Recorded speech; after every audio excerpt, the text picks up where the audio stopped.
everyone. Welcome to another episode of What Exit Jersey Stories. I'm your host, Nick Fraco, and with me, as always, Peter Riario. And today, Pete, would you like to introduce our special guest? Yes, our special guest today is from Houston. Are you in Houston, Texas, Pat? I'm just north of Houston, Montgomery, Texas. Montgomery, Texas. It's Patrick Over. Woo! That's it. Woo! That's it, man. That's me right here, live from Texas, the great state of Texas. And Pat, you went to high school with Peter? Yeah, we went to did. St. Joe's.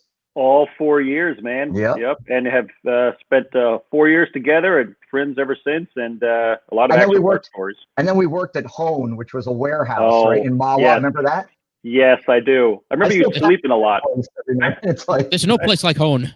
I think we should caveat that with saying that I worked at Hone while you slept behind the boxes. Yeah, that is true. He's not joking either, by the way.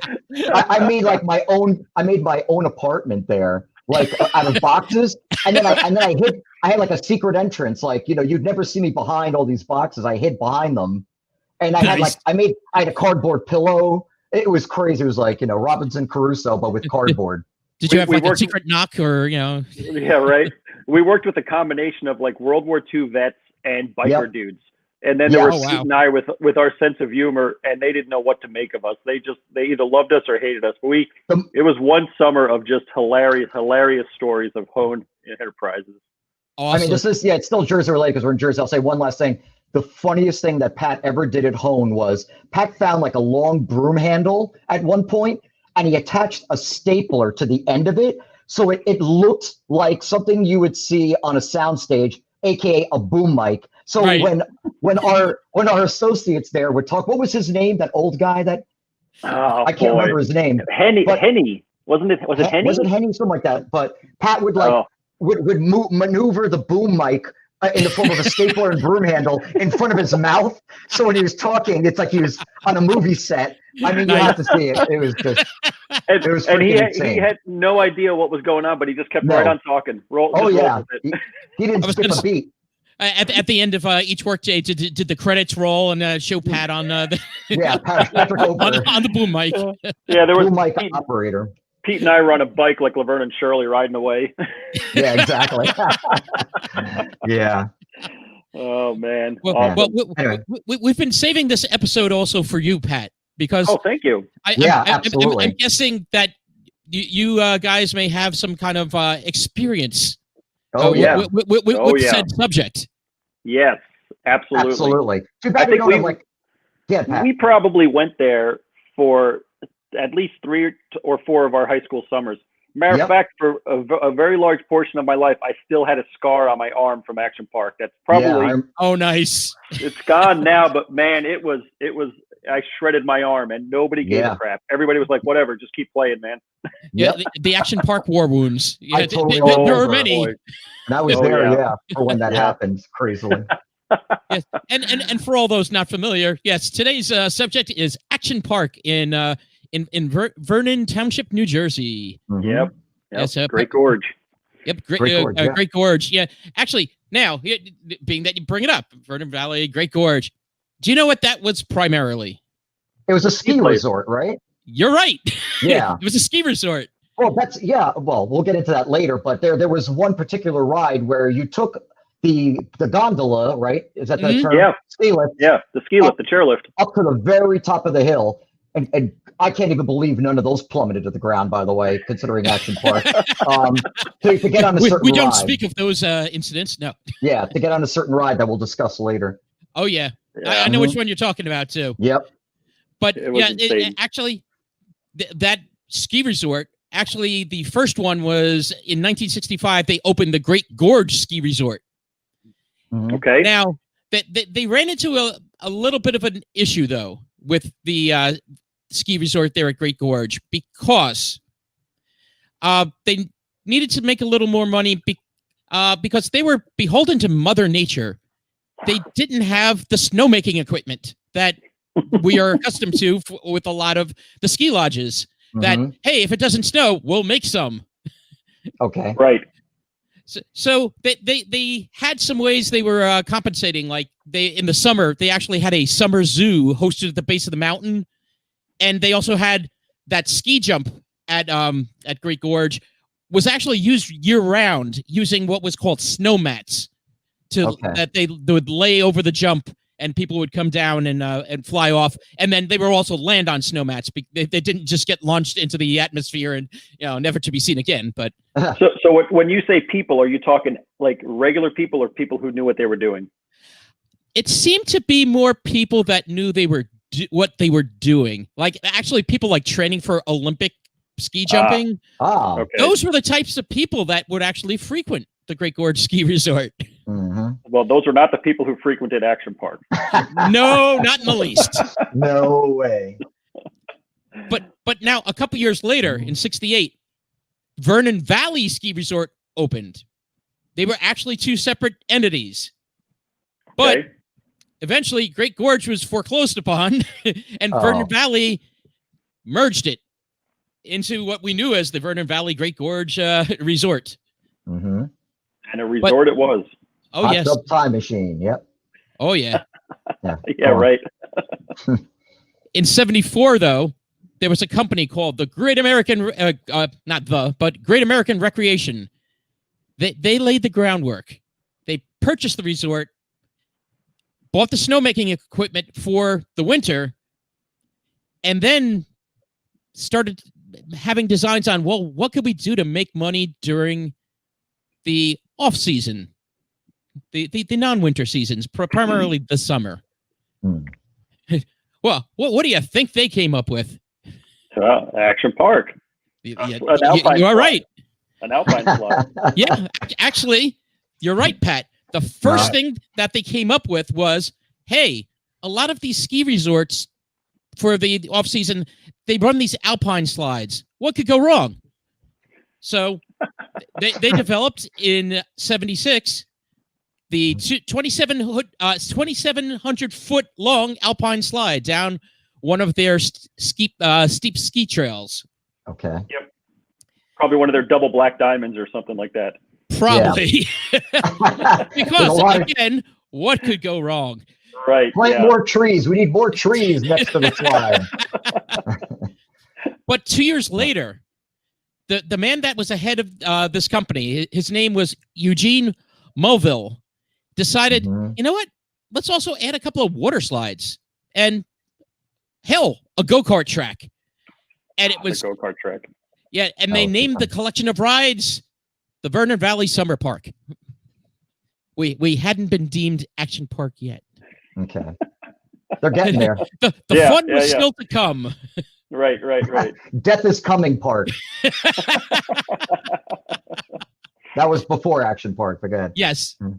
Well, basically the year later, they decided, hey, why stop at 2? Let's add more water slides. And how about a deep water swimming pool, some tennis courts, softball field? And basically they designed what was known as the Water World section of Action Park. Yep. Yes, but Kevin Costner was nowhere to be seen. When can I talk about the tidal wave pool, by the way? Oh, it's coming. Oh, no, you let me know, because the gates of hell are going to be unleashed once I start talking about the tidal wave pool and tell you about that. Yes. And you're kind of leaving out one important fact. I hope I'm not stepping on you here on this. No. Please go. Those water rides were all fed by a glacier. I don't even know the right word. Ice cold spring water. Yes.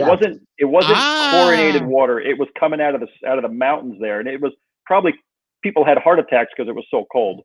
And we're gonna get into that too, Pat. All right, good. You're giving the sneak preview. Nick has done his homework. Hey, man, like I said, my first podcast. So if I'm stepping on the host, I apologize. No, please. Whenever you want to jump in, please let me know. Okay. But did you know that Action Park, though, was actually one of North America's earliest modern water parks? I did not know that. I didn't know. No, yeah. The first recorded modern water park was actually part of the Walt Disney World Resort. It was called Disney River Country, and it was opened in Orlando in '76. The first standalone water park was called Wet and Wild, also opened in Orlando the year later in '77. I figured that one would have opened on 42nd Street or something, Times Square. That's a different Wet n Wild. Oh man, love it. But now Pete, I'm trying to remember when you went down to Orlando with Tracy, myself, like when we went down to meet Ed. Yes. Did you go with us to Wet n Wild in Orlando? I believe I did. Yeah. Yeah. So you actually went to one of the earliest water parks, in fact, the first standalone water park in the nation. So that predated Action Park. Yes, that predated Action Park, but again, it gave Mr. Melville the idea of, hey, why not us? Yeah, right. He then actually went on to add more rides. In fact, they totaled at peak point 75 rides. Wow. Oh my at God. Action I wouldn't Park. have guessed that high, honestly.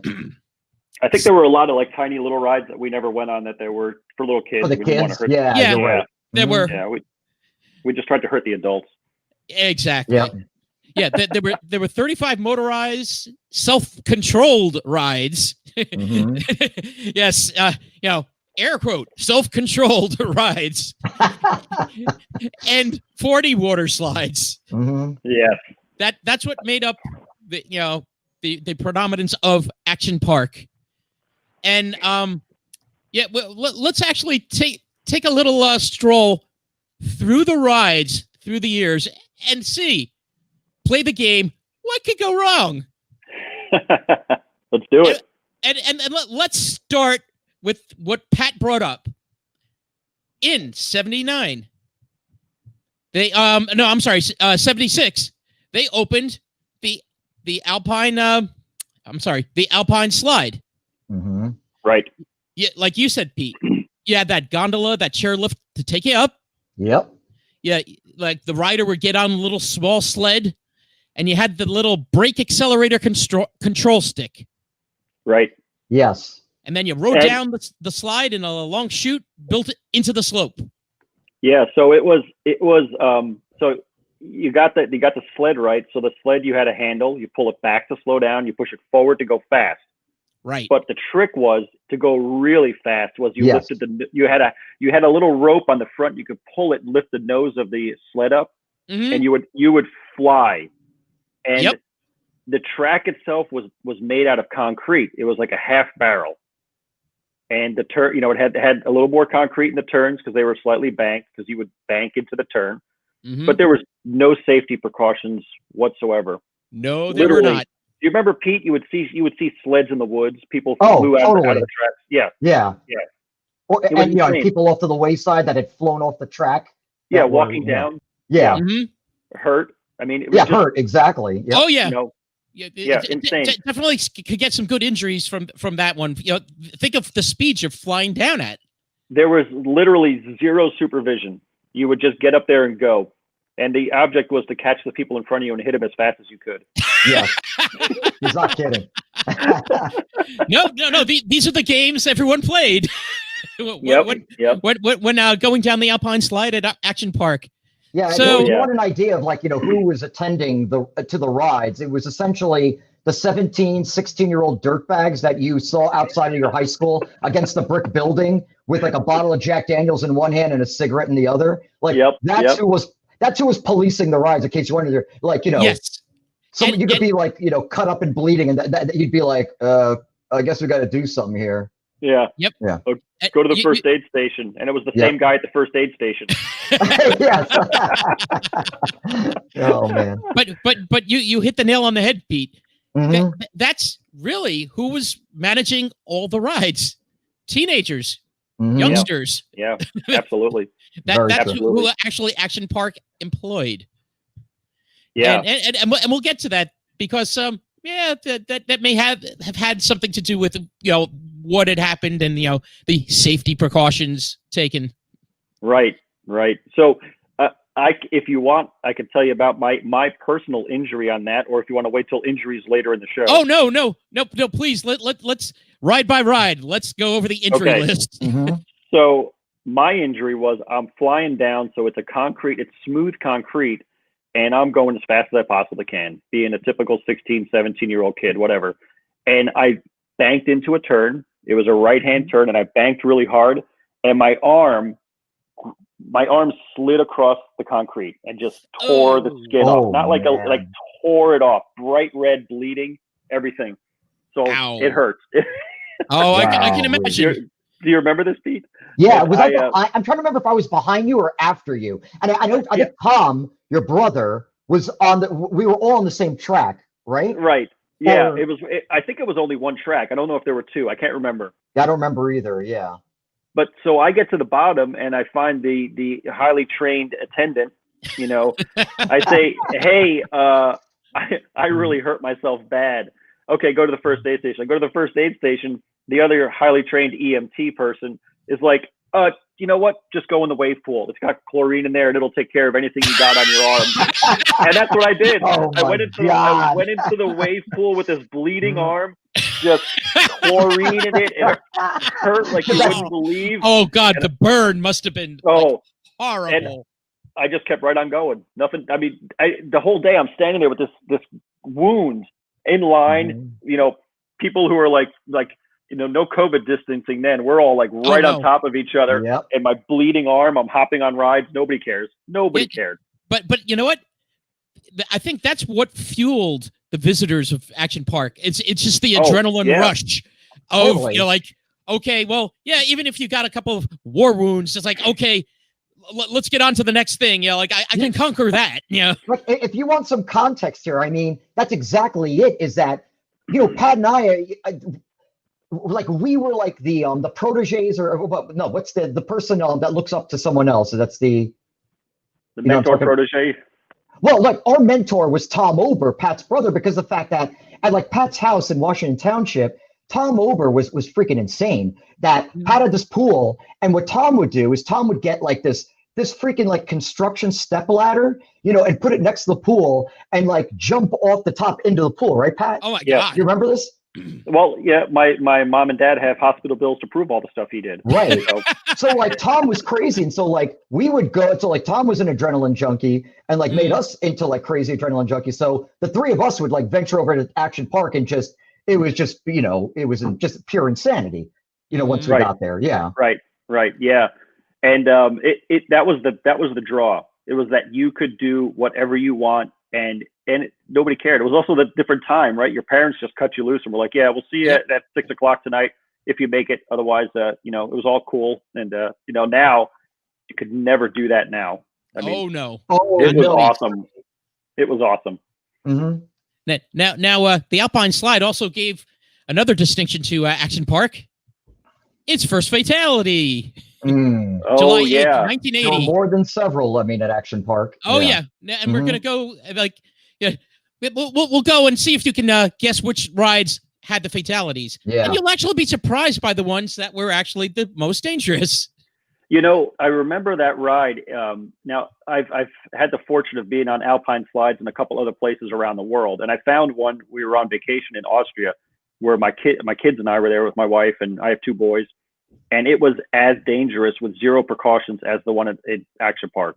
Wow. And awesome. We had so much fun and my kids were out of control. And of course they had the fortune of having a GoPro. So we got the videos of them flying down this thing with a helmet, a head mounted GoPro. And I thought my son was going to fly off of it a couple times. His feet are dangling off the side. He's getting, you know, his feet are getting airborne. But what I remember about that slide in Austria had some precautions like nets in case he went flying out the side. You're going to get caught by a net. Alpine Slide had nothing. They were big jagged rocks. Remember, they were big jagged rocks at Alpine Slide. That Alpine Slide. The closest you could get at Action Park was maybe they had someone from the New Jersey Nets there. Maybe they would catch you or something. Right. But yeah, part-time job in the summer. Exactly. Oh man. Alpine Slide. Loved it. But yeah, the first fatality, though, was not actually a guest. It was actually a park employee a 19-year-old park employee flew down the Alpine Slide, flew off the Alpine Slide, and head hit a rock. Wow. Yeah. Unbelievable. Totally see it. Crazy. Man. Let's go through more attractions of the Alpine Center. Did you guys? I'm guessing it was late for you, Pat. But Pete, did you get to ever do the Gladiator challenge? Now, okay, I think that was like, so in Action Park, when you arrived there, that was on pretty much where you're just walking in, and it was like American Gladiators, right, Pat? Correct me if I'm wrong on this. It was there when we would go. Okay, yeah, it was. And you had like what looked like a Q-tip on, but with like rubber on each side. Am I right on this? Yeah, the Puget sticks. We saw it, but we didn't participate in it because we were more after like the race cars and the water park materials. I think the other reason we didn't want to do it was because I think they made you wear helmets, so it was way too safe for us. We're like, yeah, that did make you wear helmets, and I did get to participate in it. Oh, really? But I didn't realize what would happen when you get whacked in the side of the head with the pugil stick, even wearing the helmet. That instantaneous moment of stun. It's like, right. Well, don't worry. There was a highly trained technician to assist you and make sure you. Oh, okay. yeah. Yes, exactly. I was battling another guy, and it's like, and what would happen was like it's like they were like, okay, begin. I'm like, oh, okay, and I'm like, okay, begin. He was already swinging the thing right at my head. Oh my god! and basically, he didn't knock me off. My body just went fell right off the platform. Oh, they probably had like Nerf helmets, right? Right. Yeah, it was more that like that padded helmet type of thing. Paper mache helmet. Oh my god! Right. Can you made your helmet today before you going on the ride? No. Oh, can you imagine that today? Oh my gosh, that is hilarious. Oh god. It would never happen. No way. No way. Okay. Next on the ride list, the Snapple Snap Up Whippersnapper ride. Basically, a bungee tower. Yes. Oh, I don't know if I ever did the bungee tower. I did. That was early 70s. Not 70s, 90s. Okay. Oh, yeah, past my time. Yeah. What 70s was actually the number of feet that the bungee was, about 70 feet jumping tower. I got to do that once. It was good. Yeah. Yeah. But was it dangerous? Probably it was strangely enough, it was one of the least dangerous things probably at Action Park.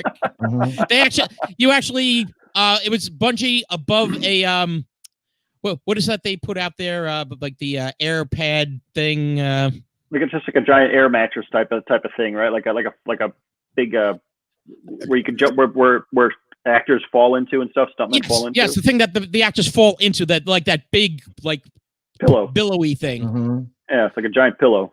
Yeah, so that was probably the least dangerous thing at Action Park. Let's go on to one of maybe what were they thinking? The skateboard park.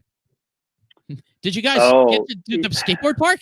No, I don't know if we ever really did the skateboard park. Yeah, saw it but didn't do it. Most people probably didn't. It lasted one season because of poor design. Shocking. Oh, great. Yeah. In fact, one of the park employees that we're going to actually quote this guy a few times. He actually had it up. There's an article in Weird New Jersey, and he said that the skate park was responsible for so many injuries. We just covered it up with dirt and pretended it never existed. Who the hell designed this thing? I mean, what did it have? Like open manhole covers? Oh, well, once we go a little further in this, there is the one ultimate design that they built for a ride that shows who built the rides there.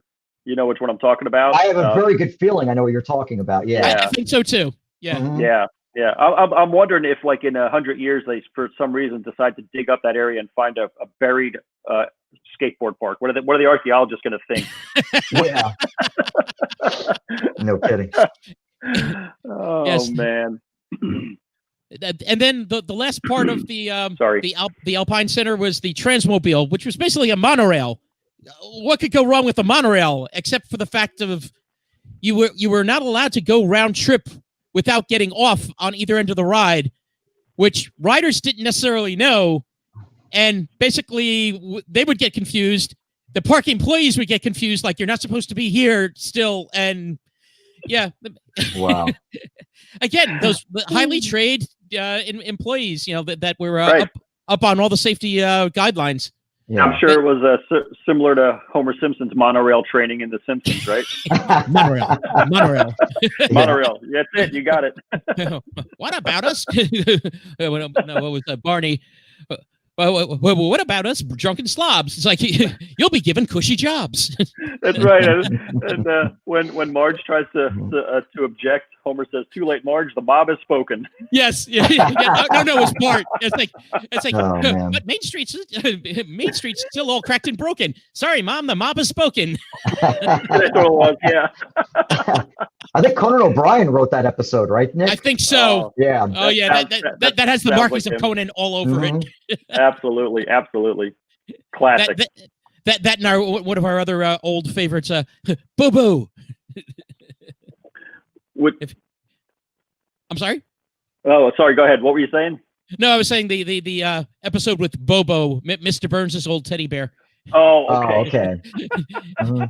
It's Bobo. It's like, sorry, you were saying Bobo. It's like, no, I was saying, bring back Sheriff Lobo. Sheriff Lobo. Nice. It'll go from Idlewild Airport to the Belgian Congo in 14 hours.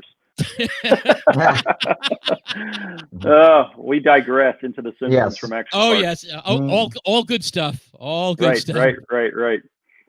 But let's traverse to the next world of Action Park, Motor World. Oh yeah. We got the go-karts, right? Yes, the Super Mario go-karts. I mean the Super go-karts. Mm-hmm. They were the like the Formula One cars, the open cockpit Formula One cars. Oh no. That's the next one. That's the LOLA cars, the LOLA cars. Yeah, that was the open cockpit race cars. Yes, correct.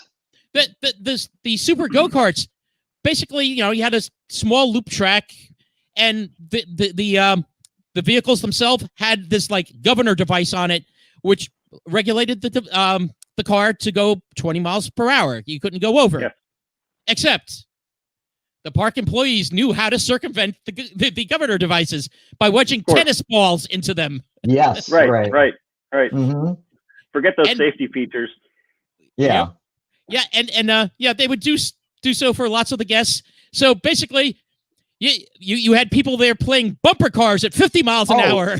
Absolutely true. Nice. It really wasn't. Pat will tell you this, and Tom will say the same, that this wasn't a matter of like, yay, having a nice day in the park of going around the track. It was like Death Sport 3000, like Death Race 2000, where the real goal was to like knock people into the tires. Oh yeah. Were there tires on the side, Pat, or maybe there wasn't even anything? There were tires. No, there were tires. Yeah, it was Mad Max. It really was survival of the fittest. Yep. And you had people from all. There were 14-year-olds with 20-year-olds in there. So who's going to win that battle? Yeah, exactly. Yep. It taught us to grow up fast. Oh yeah. Hell yeah. Apparently there were many head-on collisions there too at the park. Yes. Oh yeah. Absolutely. And now you brought up, Pat, the LOLA cars, the miniature open cockpit race cars. Yeah. Right. It was on a longer track, and you actually had to pay extra to do those too. Correct. Right. But you know what? They also had that little override that the employees figured out with similar consequences. I was listening to a podcast. I think Pete, you might have recommended it to me, about Action Park a few years ago, and they were talking about the employees would take those things out on the roads at Vernon Valley, Great Gorge. Yes, after hours. And those things would fly. They do like 70 miles an hour or something like that, right? Something like that. And the great thing, Pat, right next to Action Park, there was a microbrewery. So they would break into the microbrewery, steal some beer, and then take the cars out onto the highway. Wow. Oh, I'm surprised. We need to get those guys on the podcast. Yeah, right. Yeah. I want to find out how that went. Action Park didn't have a drunken LOLA kart experience that you pay a little extra and you can drink down a few beers and then go drive around the park. You're right. Action Park after dark. After dark, like right. That. Let's patent it. Brought to you by Duff Beer. Yeah. Right. Bring it all back around. Now here was one of the cool attractions. And then I remember from the commercial, the thing that I always wanted to do, the battle action tanks. Oh, remember those? Did they shoot tennis balls, or what was it that they did? Shot? And then so they had like a target on the tank. I don't want to step on you, Nick. Again, no, Pete, go ahead, please. And what we did was that you'd hit the target on the tank, and if you're in the tank, right, the tank would just start spinning around after getting hit. But the funniest part about Action Park was that the employees inevitably would have to get onto the battlefield essentially. So like Pat and I would have our tennis ball cannons, and everybody would just start firing their tennis balls like at the employees. They didn't care about the tanks anymore. So the employees were pelted with tennis balls, and they're like cursing at us, like you. Like, it was just needless to say, this was the ride that no employee wanted to work on. No, why would they? Oh my gosh. And if I remember correctly, the tanks, you kind of sat up in the tank, so wasn't your head exposed? I think so. I can't remember. I don't remember, but I don't remember either. I think you may be right. You may be right on that, Pat. That there might be like an opening, right? That like a small bit. Of exposed. Part of the window was open, and that people would try to shoot in the window. I'm not sure. We'll have to ask our listeners and let us know if that was the case, because I don't recall. I think you could legitimately hurt people with it if you got the proper angle on it. So yeah, I believe you're right. That's awesome. Right. Awesome. Now, the motor world also had some water aspects to it. Do you remember the super speedboats? Oh yes, Pete, remember those? You have to understand, Nick, that like literally Pat and I have a story from every single ride that's on there. Like, in other words, a highlight. And there is one, I'm sure Pat remembers, and I can add if he forgot any parts of it, of a one day, like when we did the speedboats, what happened with our friend Ken Alcott, who came with us. There you go. That's it. Yeah, go ahead, Pete. Go ahead. Oh, so, essentially, I don't know if your notes say this, but, it was, so there was like this island in the middle of the wall of this, let's call it like a giant lake, right? Yeah. Where the speedboats would go around the island. Now, keep this in mind, right? Anybody who was observing this, in this case, AKA the 17-year-old dirtbags, they're on like one side of the island. So you vanish behind the other side. They can't see what the hell is happening on the other side. Like if anything went wrong, So the speedboats would go around in a 360 degree, just like an Indy 500, you'd go around. You didn't, Pat, I don't think we had to show a license or anything to operate a speedboat, right? No. They put you in, and you're like, and I were there seatbelts, I think, or across like, I don't know if there was like a cross. There might have been. There might have been. I'm pretty sure we had to wear life preservers, but I can't be 100% sure. Like a vest. I think you're right about that. But there was, again, it was like everything else. There was no training. You just got in there. Like there were paddles. There were little paddles to control the speed. Yes. Right. You had a steering wheel. You pulled back to go fast, and you like let go for the engine to slow down. Right. And So Pat, you want to continue the story about what happened with Ken? Oh, yeah. So we're all out there, and of course, it's insanity. Nobody's following the rules. The people, the highly trained technicians are yelling at us, and nobody's listening to us. So, like Pete said, it's in a 360 with an island in the middle.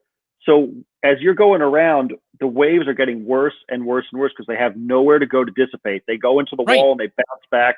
So your boats are you mean the wake of the wake that you're creating just doesn't dissipate to nothingness? Right. I don't think so. Some more fine Action Park engineering, right? So where we come around and our friend Ken somehow on the backside, we see his boat capsized and he's floating in the water alive. Okay. He's bobbing in the water. His head's above the water. Like he's like, hey guys, I flipped my boat. What do we do as good friends? We just we plow towards him and turn at the last minute, spray him with water. God. As does everybody else. And I don't think they noticed until the ride was over. And they're like, 1, 2, 3, 4, 5. We're missing the boat. Oh yeah, he flipped over on the other side of the island. He's floating around out there. Right. Nice. Nobody cared. Cared. It was awesome. And then also, I go ahead, Nick. Oh no, I was going to say that the other thing people used to do, even though it was not meant for it, there was a separate ride for this, but people used to play bumper boats at like 40 miles an hour. Yes. Yes. Yeah. Let me add one other thing that's, just to add onto the layers of insanity of Action Park and that speedboat area, was that there were snakes in that water. Right. Yes. Right. I'm not even making that up. I mean, how heavily infested with snakes. Yeah, so you can imagine what Ken's thinking. Like, I'm in the water with these and they were water snakes. It's my understanding of cottonmouth water moccasins is what was in there. Oh, are you serious? Yeah, that's what I read somewhere. Yeah, which is an extremely poisonous snake. I mean, that's a bad boy. You don't want to mess with those things. Pet, you mean extremely friendly snakes, right? Yeah. Right. They like to cuddle. I'm sure that the highly trained technicians had all the proper medical equipment to handle you drowning and being bit by a poisonous snake. Yeah. Oh my gosh, awesome! Yep. Those boats were fantastic. Yeah, so dangerous. Absolutely. Now I mentioned though they did have actually bumper boats. Yes, they did. The bumper boats had their own unique problems as well. The engines actually leaked a lot of times gasoline. Yeah, I've read this. Yeah, where it would actually spurt onto people's skin, and like some people actually had to get medical attention for too much gasoline on their skin. God. Just go in the pool. The wave pool will wash it off. You'll be fine. Yeah. Exactly. The wave pool cures all. It does. It does. It's the mother of everything. Come on. It's the wave pool. Gosh. Come and be healed. Oh my gosh. The other fun thing with the bumper boats. Now, how tall are you, Pat? About 6 foot. Okay, about 6 foot. So you were probably a bit uncomfortable with your legs in the small size boat. Yeah, I guess. I don't even remember. I was a lot thinner too, so. Yeah, so were we all. But right. Yeah, these small size boats, a lot of tall people, basically their legs had to hang off the sides of the boat. And what happens when you play bumper boats with your legs hanging off the sides? Yeah. Shocking. Things could get ugly. Oh my gosh, that's hilarious. Let's see. Also, part of Motor World was two of the more tame rides. One was the Space Shot, which was basically like a tower drop, sort of like a free fall type of a drop type of ride, but less accidents apparently than free fall. Yeah. Then there was the Slingshot, which was a two-person bungee shoot ride. Do you know the years on that one? Yeah, because I don't have the years written down on this one. Probably the 90s also, maybe? I think so. Yeah. But I don't remember. Do you remember that, Pat? Because I don't. I don't remember that ride, no. Yeah. Yeah, I actually remember seeing that more at places like actually down the shore, like down the boardwalk, where they had that type of like a bungee ride type of thing. Yep. Yeah. Same highly trained technicians. Exactly. Yeah. Yeah, I think the ones down the shore were a lot better trained. Well, at least in that one, if something happens, you just go shooting out into the ocean. You might have a chance of surviving versus flying into rocks. Exactly. Exactly. And we know, like being launched into the ocean is safe. Right. Right. Yeah. What could possibly go wrong? What could possibly go wrong? Please see our episode two episodes ago of the 1916 shark attacks. Yep. I downloaded them all today, so I got something to listen to. Nice. Now, Pete, we're going on to your favorite part. Mm-hmm. Kevin Costner, welcome to Waterworld. Yeah. Oh yeah. And we're going to start. We're going to start with the tidal wave pool. Yeah. What could go wrong? It's 100 feet wide, 200 feet long.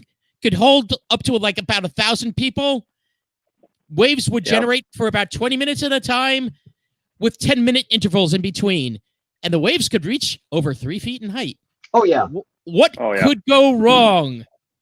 Yeah. I mean, it's very hard to tell people what that was like. Like, you almost had to experience it. It was like, imagine being in a pool and you're trying to take your lovely, lap swim, in this, what you think will be nice calm waters, but instead you're pretty much swimming against that perfect storm wave that Mark Wahlberg has to go against. Like, every 15 seconds, that thing is coming at you. Like, I just remember, you're trying to swim toward the ladder to get the fuck out of that pool. And you can't even make it to the ladder. You're just getting swallowed up by the water, one wave after the other. Also add into that water human bodies, because there's people flying through the water who are out of control because they're trying to get to the ladders also. Yes, right. People are being slammed against you. Yeah. Right. Insanity. Absolute insanity. Yeah. Now that one, I know for sure people died in that one. Yes. More, like I think at least 6 people, right, Nick? Or no. Not 6. Total fatalities at Action Park over the years, crazy as it sounds when we describe all these things, was only 6. Oh, get out! Okay, half of them were the tide. Was the but half of that, half of them was the tidal wave pool. There you go. Okay. Yeah. July 24th, 1982, 15-year-old boy drowned. August 27th, 1984, a 20-year-old from Brooklyn drowned. July 19th, 1987, 18-year-old drowned. I don't even know if they were even certified lifeguards at that pool. Were they? I don't know. Yes, there were. They did. They had towers for those. They were sitting up in those chairs. But the problem was there were so many people in there. If somebody sank to the bottom, you'd never see them until the wave stopped. How many people did I say that pool could probably fit about? 1,000. Oh, about 1,000. Yeah, I remember it being huge. Guess how many lifeguards were on duty at all times? 3. No, a little more than that. 12. Get out! Really? 12 lifeguards versus 1,000 people. Wow. I'm surprised it's that high. I mean, just because I'm basically, like I said, my recollection that I don't remember there being that many, but I'm sure that number is correct. Just don't recall it. I remember that we would always try to swim to the very end where the wave started. Yes, correct. In the deep end, hindsight, the most dangerous place to be, because that's where you can get sucked under. That's where you have no way of saving yourself. Well, you're figuring you're taking the energy away from the wave when it hits you later. But you're dealing with that early part where it's actually generating it. Right. Insanity. And then, of course, you got people in there like me bleeding all over the place. So you got you got that going on too. It was the tidal pool and healing pool. Yes, that's right. Yeah, the healing waters of Vernon Valley.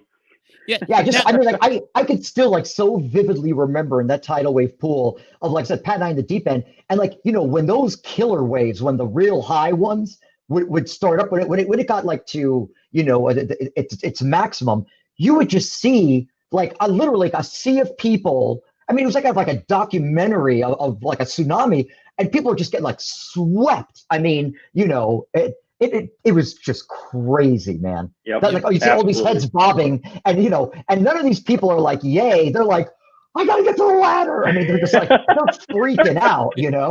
Here's how bad it was. It was survival. Yeah. Oh yeah. Right. No, but here's an average lifeguard scenario. An average lifeguard in a typical season usually has to make 1 or 2 rescues. Sometimes you have a worse season, like some bad weather, and you have to make a few more. On the weekend, the high traffic weekends, the lifeguards had to rescue as many as 30 people a weekend. Oh my God. Wow. That's crazy. I mean, even back in those days, I have no idea how they kept that open. I don't know. Yeah. I don't know. It was insanity in that pool. But yet, Pete, we always went back. Oh, absolutely. Always went back. Always went back for more. Thank you, sir. May have another. Yeah, that was probably the one attraction there that you literally were a little afraid of by the time you got out of it. You're like, man, that was scary. You had respect for it. Yeah, totally agree. Yeah, the pool wins every time. Yep. Now let's see. There was the Aqua Scoot, which basically to try to turn yourself into a skipping rock. Remember that one? Did you guys ever do that one? Yeah, it went right. Yeah, so you climbed up this ladder or whatever. You got to the top of it, and it was rollers. Like if you picture industrial rollers. And you sat in this scooter. It was like the Alpine Slide without the wheels.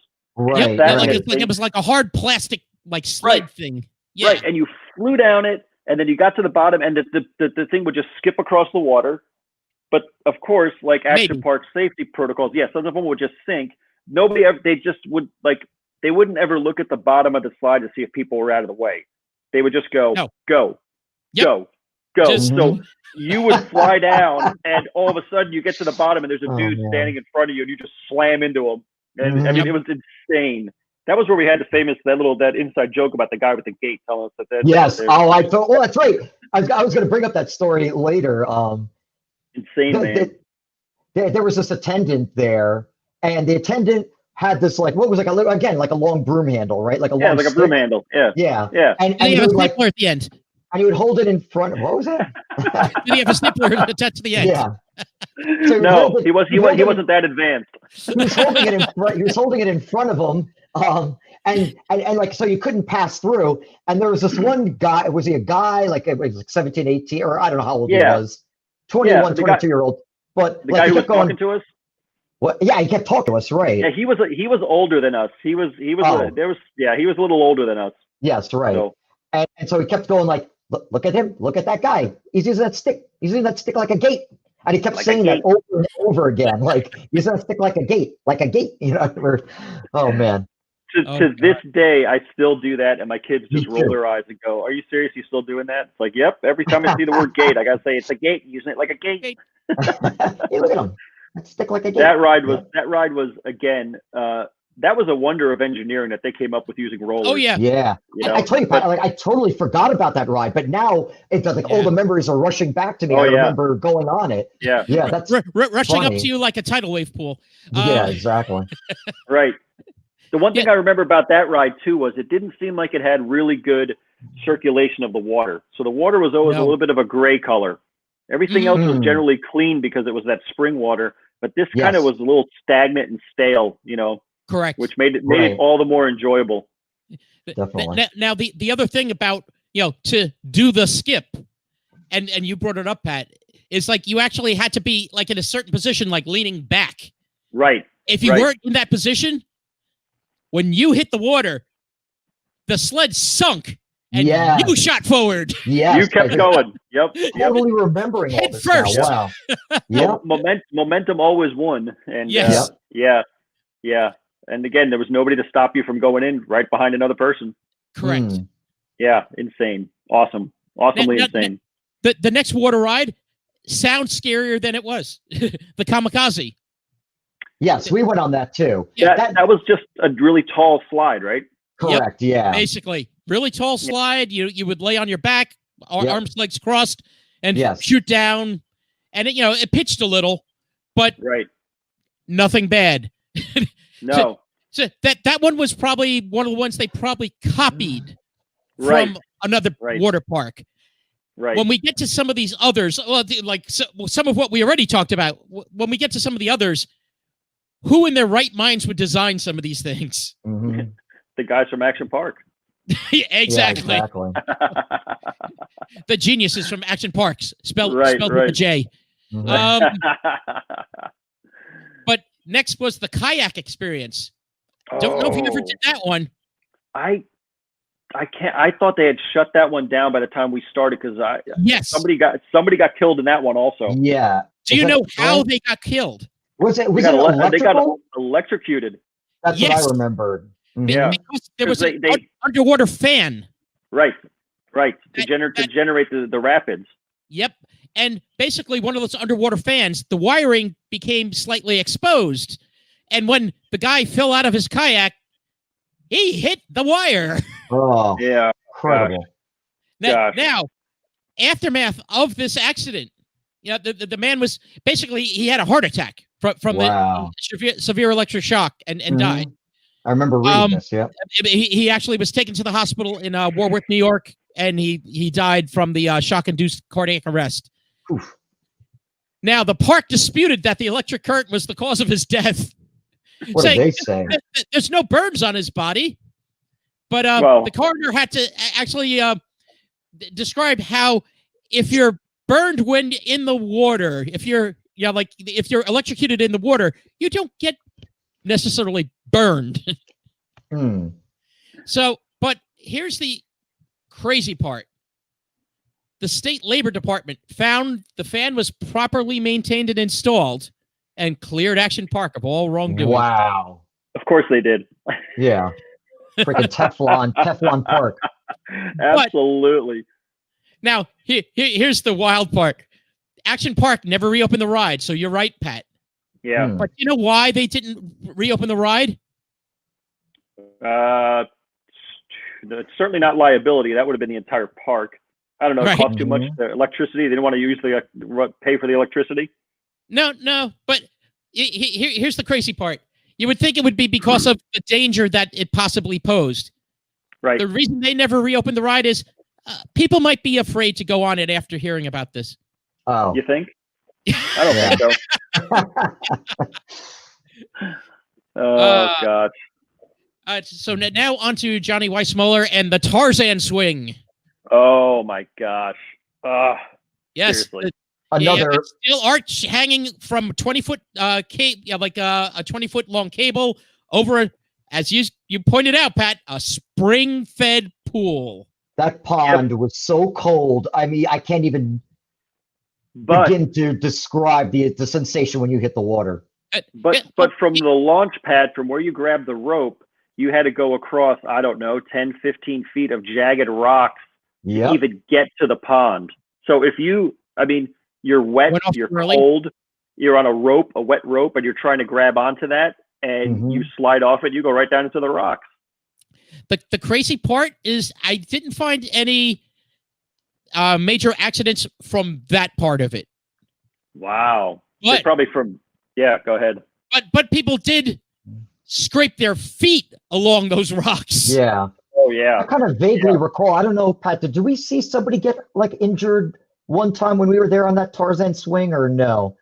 I can't remember that. Back in my mind that some girl had gotten injured because she didn't she swang and then she swang back and let go of the rope too late and kind of fell on it in a bad way. But Darwin Award. I thought later on they had moved the swing also because there was an observation deck you could watch. Yes, and I thought they moved the swing so that you started from the observation deck so that if you fell, you went right into the water. Yes, they did. Yep. They did move that. Mm-hmm. Yeah. But you pointed out, Pat, that was spring-fed water, and you pointed out, Pete, that it was cold. Want to guess about how cold that freaking water was? 45. I was gonna say lower, 38. No, you both went a little too low. Little. Okay. 52. Yeah, about 50. Between 50 and 60 degrees is what it fluctuated, but closer to the end. While the other water areas, they weren't all spring-fed. So some of the other water areas were just 70, 80 degree water. Not this. So, oh man! Next fatality, 1984. A visitor, basically from the shock of the cold water, had a fatal heart attack. Wow! Shocking. No pun intended. Shocking. Yeah. I didn't mean to say it that way, but yeah. No, but aptly put. Yeah. That was a bad one, though. Oh man. Then you had things like the Roaring Rapids, which, standard raft-based whitewater ride. Mm-hmm. I kind of vaguely remember that. I don't know. Was that a single person or a multi-person ride? I know Great Adventures was a multi-person, but I think this may have been a couple of people. I think you had. It was, Pat. We definitely went on it, and it was it was like a circular kind of jelly donut raft that you sat in, and it was several people that would be in it. I know we didn't frequent that as much as the other the mat-based ones that you and I would go on, but I think we did go on that once or twice. I'm sure of it. But that one apparently reports the park filed with the state in 84 actually noted in the report fractured femurs, collarbones, and noses, and dislocated knees and shoulders from that ride. Wow. Oh, awesome. Let's see. Boy. Let's skim through some more of these.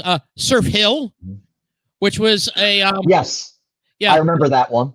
Yeah, it's like a let's see, a water slick sloped surface on mats into small puddles until you reach a foam barrier at the end.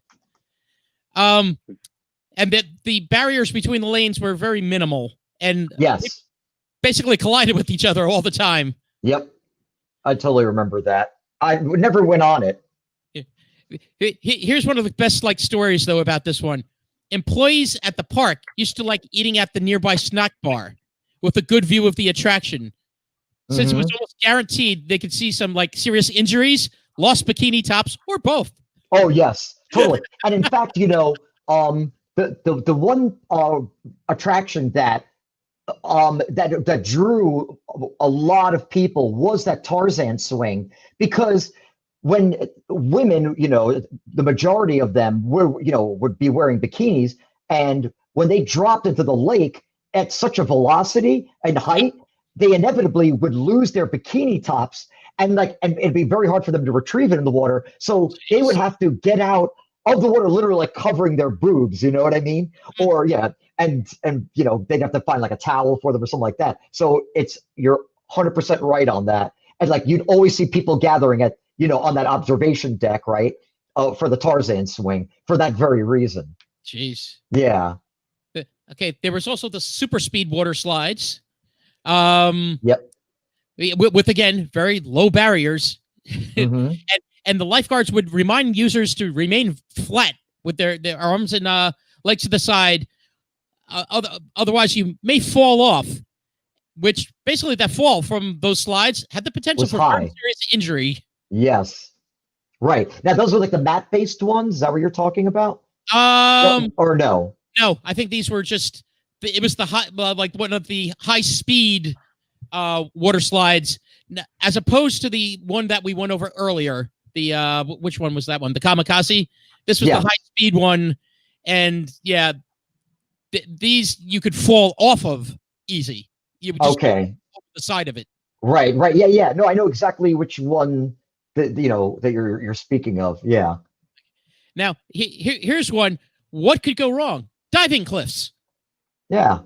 One was 23 feet, the other 18 feet, over a 16-foot deep pool.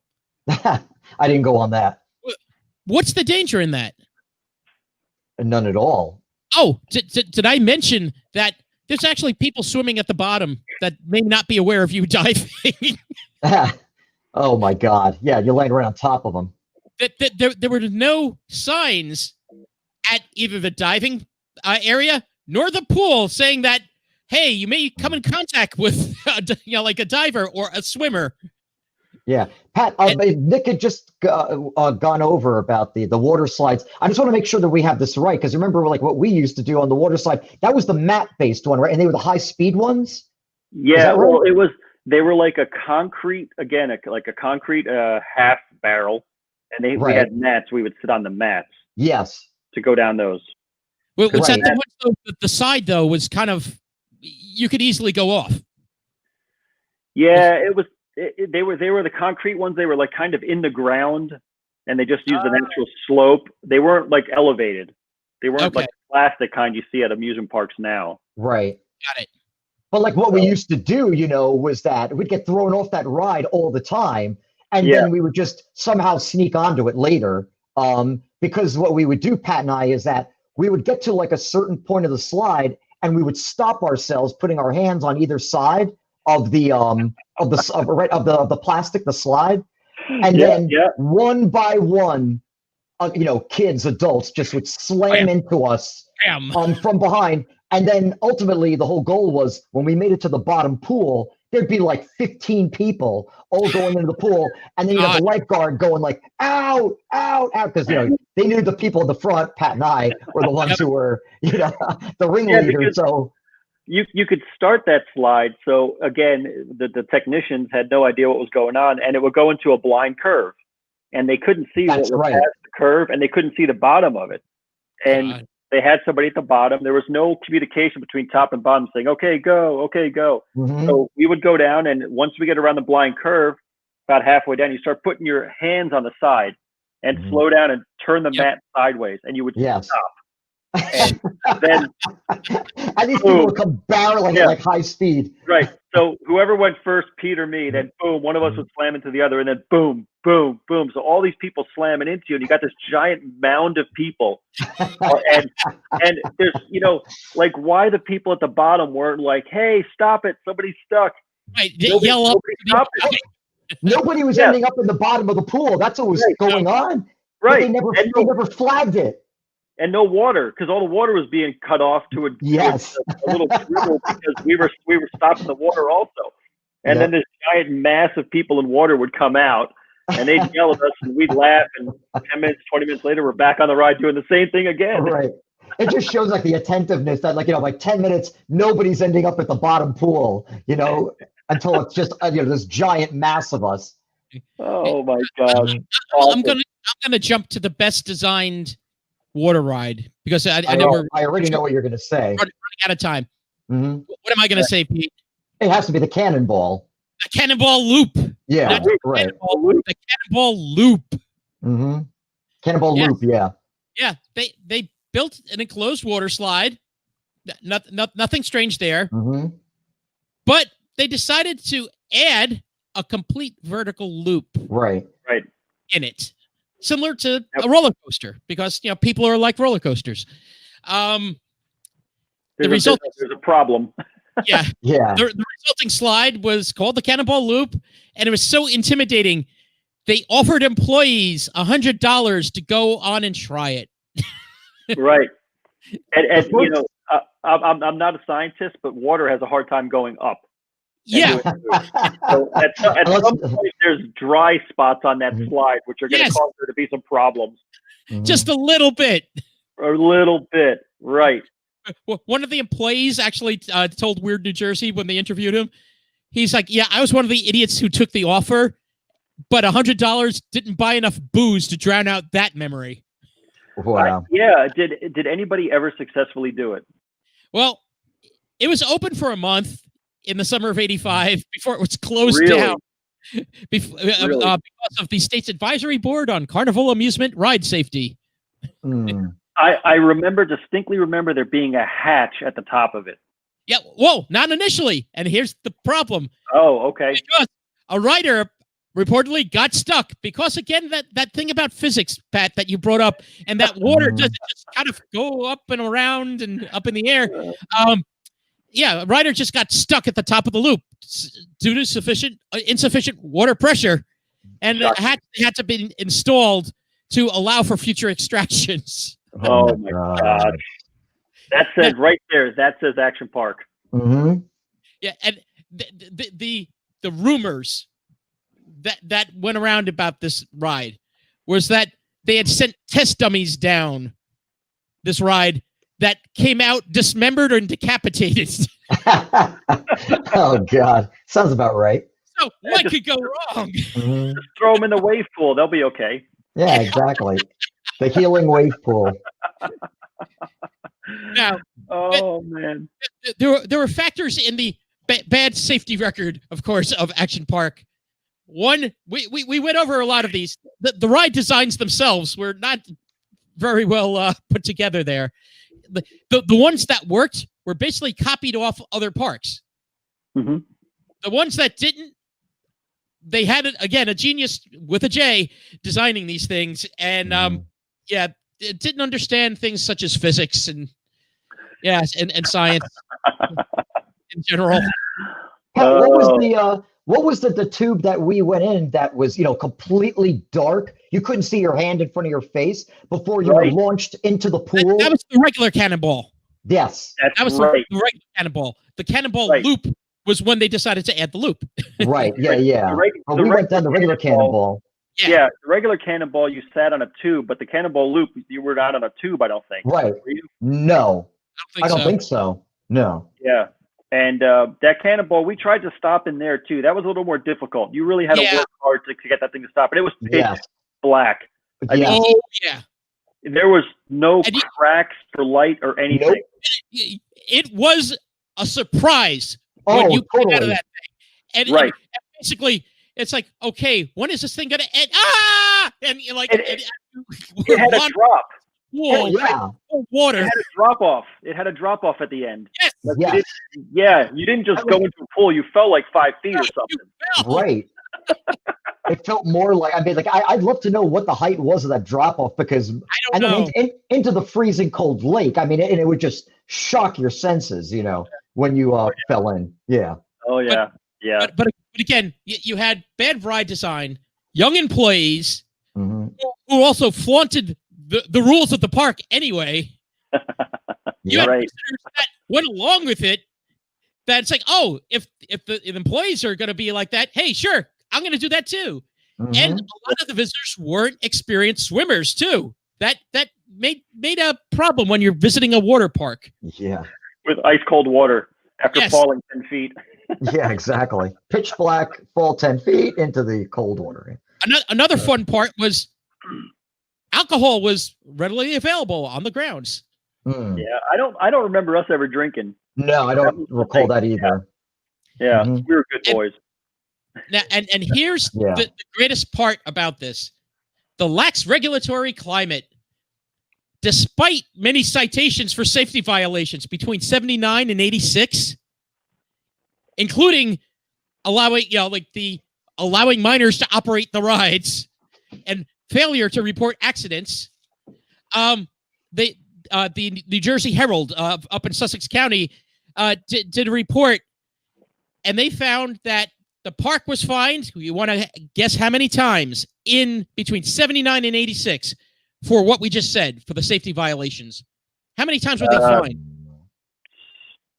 428. I'll lowball it. I'm going to say 12. I know I'm way off, right? You guys are way over. How about once? That's it? Once. Oh, boy. Trick question. Yeah. Yeah, I was thinking they were fined so many times that nobody gave a crap after a while. Yeah, just gave up. Here's the odd part, too. It was unique for that, because all other amusement parks run in New Jersey were fined for first offenses except Action Park. Wow. Somebody was getting paid under the table. Yeah. Who owned it? Who had the power there? Yeah, what was it? The Genovese family, or who was it? Right. So what were they fined for? I'd love to know. I'd love to know what that incident was that they actually got fined for as well. But the New Jersey Herald up in Sussex County ran a report that's like, yeah, they were just fined one time over these years. Oh my God.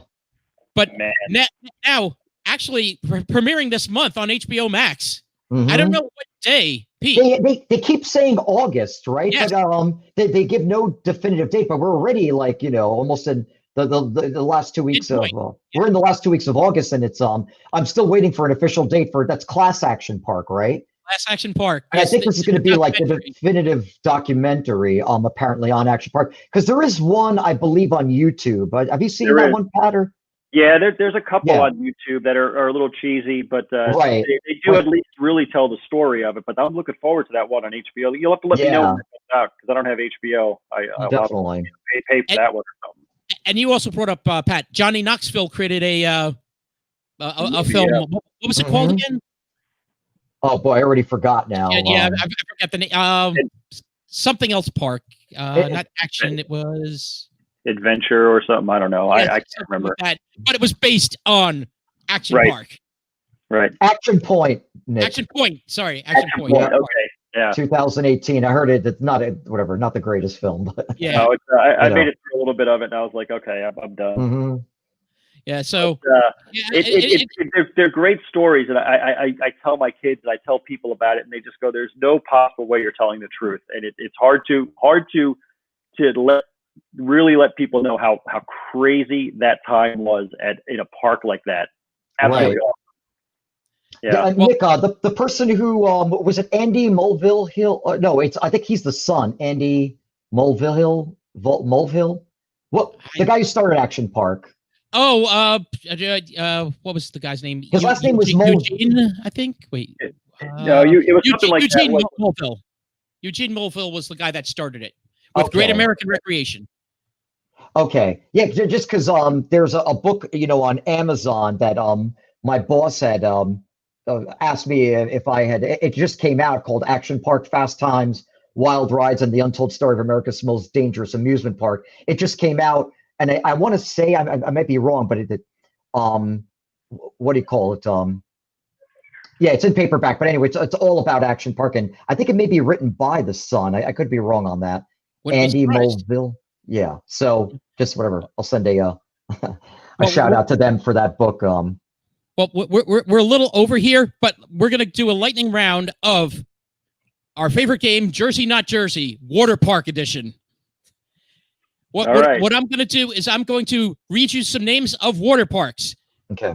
And you're gonna tell me, is there a water park in New Jersey with that name? Now, here's the caveat. There may be a same name water park in another area, but does one exist in New Jersey? Okay. I tried to find unique ones, but there are a couple I know that repeat. Okay. So, first one, Casino Pier and Breakwater Beach Water Park. I say that is in New Jersey. I do. I say 2 also, yeah. Yep, Seaside Heights. There you go. All right. That's the famous one. I think that also part of it, the amusement park part went into the ocean as part of Sandy. Mm-hmm. Probably people still on the ride. Exactly. Hey, how do we get off this thing? Okay, Hurricane Harbor. No. I say no also. You say no. This is one of the tricky ones. There is one. It's part of Great Adventure. Wow. Hurricane Harbor. Okay. Jackson, New Jersey.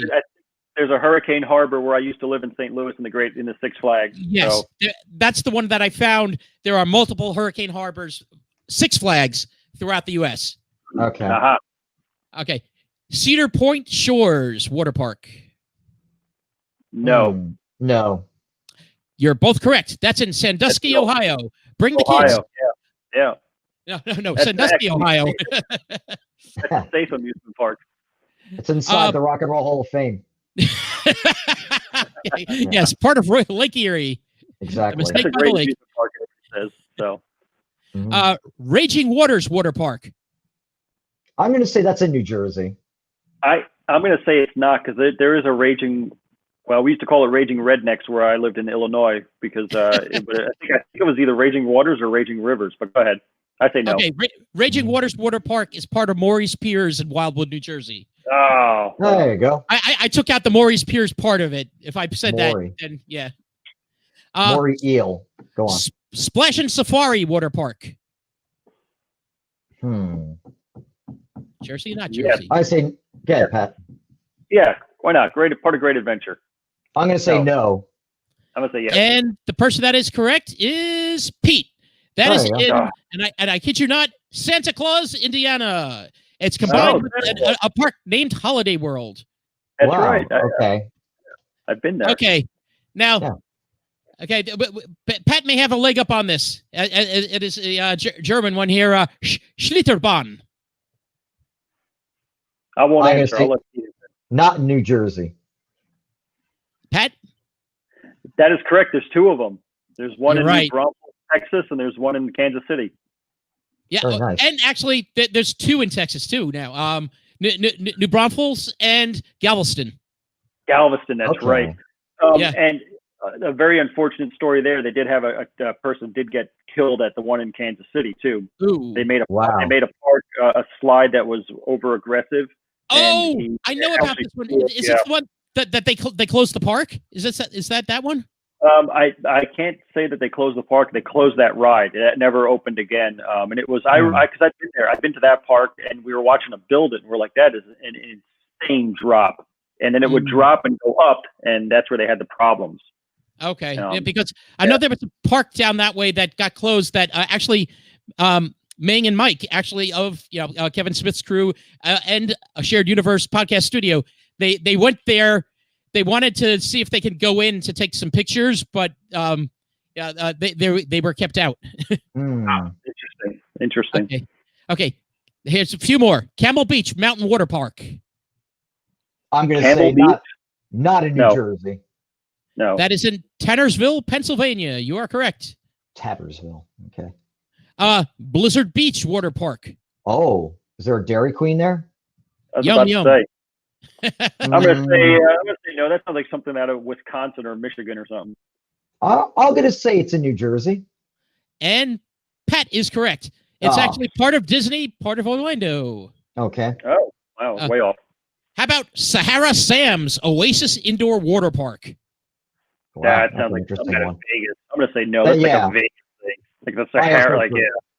Well, it is out west. Yes. I'm sorry, definitely. West Berlin, New Jersey. What? Get out of here. I would have guessed Vegas also, or Dubai. Yeah. I've been to the one in Dubai. The one in Dubai is called the Wild Wadi. Really? Wild Wadi. it was made by Disney, and that place is top notch. Yeah. Wow. Okay. Nice. Last two. Noah's Ark.